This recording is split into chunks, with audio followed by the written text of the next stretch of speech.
So after a week break, we are back with more Arifureta. And I gotta say, we got a new opening. We got a new freaking opening. And it's alright. It's not download worthy, Something I want to listen to, like the first two openings were really good. And it seems like the outro really focused on Shizuka too as well. So we got that. Now, there's something I realized that's been happening recently. It seems like that anime is bringing back the 16 episode requirement.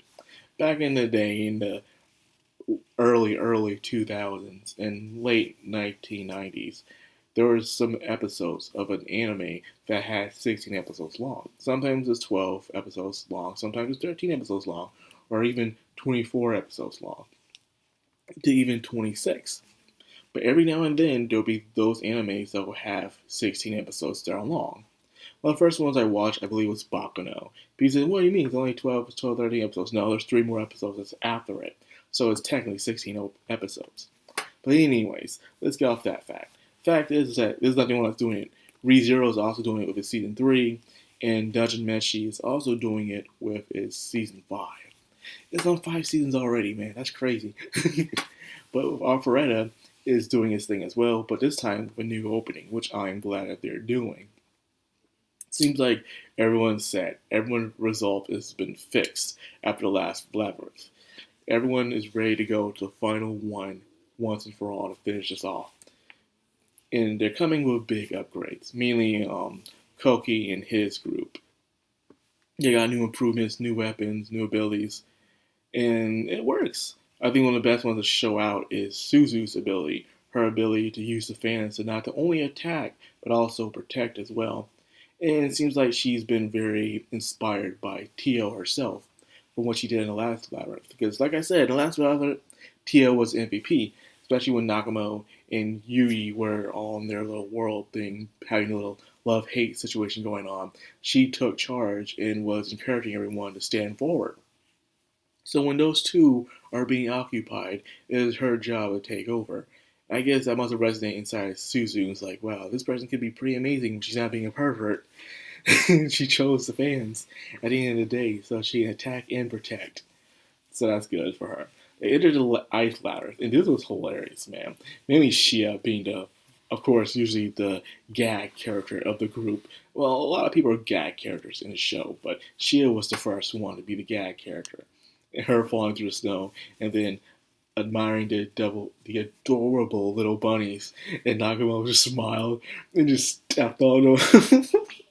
And everyone's reaction when they were looking at the bunnies being killed was like, like they couldn't believe it, man. He just tore them things apart, man.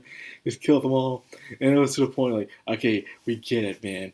We get it. You had to kill the bunnies, but not like that, man. Because apparently, when these bunnies, when you hug them, they steal your heat temperature and you die. So you die of being frozen. Damn, that kind of sucks. But, same time, it could have been worse. It could have been the bunnies from one of the My Teeth Python movies, or even worse, it could have been one of the bunnies from ReZero. Remember ReZero Season 2? All them bunnies tearing up Subaru and stuff? They devour everything in their sight. It could have been one of them. So Nagumo was good for that, but because of that, them girls are traumatized, man. You kill them killer creatures. And now they're all looking at him like, oh man, you monster. Do you even have a soul? But you gotta get over it. Now, with this first test in the labyrinth, of the ice labyrinth, we had ourselves a little flat callback. Well, previous one where they had attacked a gelatin-like creature in the sea where pretty much it had no real physical form, but it did gather matter around it to create one instead, and you had to shoot out the core at the end. This one is the same way. Pretty much the core found its way into a wall of ice, become a giant turtle, and had a bunch of other ice monsters surrounding it. So the only way to stop this is by destroying the core itself, and all the other ice monsters will die out. Now, this is where Koki and them shine, showing off what they can do after their training and new abilities. And they're doing good for themselves. It seems like Koki really has this thing where he wants to prove that he can be right just as much as Nagumo is.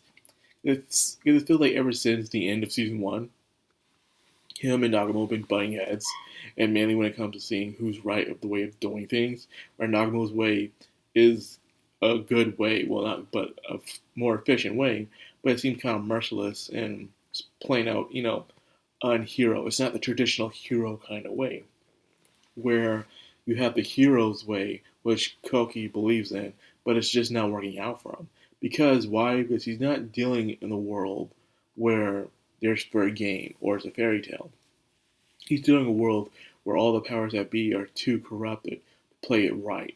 It kind of reminds me of Agami Ga Kill, where they're like, why not change the empire from the inside? But he says that the empire from the inside is rotten to its core. There's no way anyone good can survive in that kind of environment. So they had to kill it from the root and to restart all over again. I guess that's how it is in this world that they're in. You can't play by the same rules you do in a fairy tale or RPG. You gotta step up your game, think a bit more drastic as they corrupt the people that rule this world as well. You can't just go in full force of pure power. No, you need strategy, you need opposition, you need some straight up merciless tactics, and that's what Nagumo has. So we're seeing Koki with that kind of demeanor where he's like, okay, man, I don't want to be like him. I gotta prove that my way can be just as good as his way. He could probably do it, but it depends. He might have to work harder for it. But with that being said, they were this close to losing it when the first Shizuka slicing up the marble at the end of the day, stopping the first test of a labyrinth, which is good. So now we on to the next stage where you see reflections. When usually you see reflections, it usually means two things. You're about to be shown something of your past or your future, or it's gonna be some type of reflection kind of thing, like, oh, this is the me you fear, this is the me you're scared of, or this is the me that you want to be. All those kind of things usually pull into play when you see the mirror thing inside of the labyrinth. So that's my guess for what's going to happen, but that's how you usually guess when it comes to these sort of things. So with that pretty much wraps it up.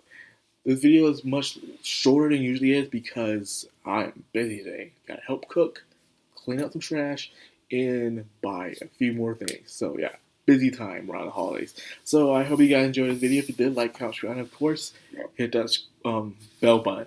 Oh, excuse me. This has a Madcrownxox anime. Signing out.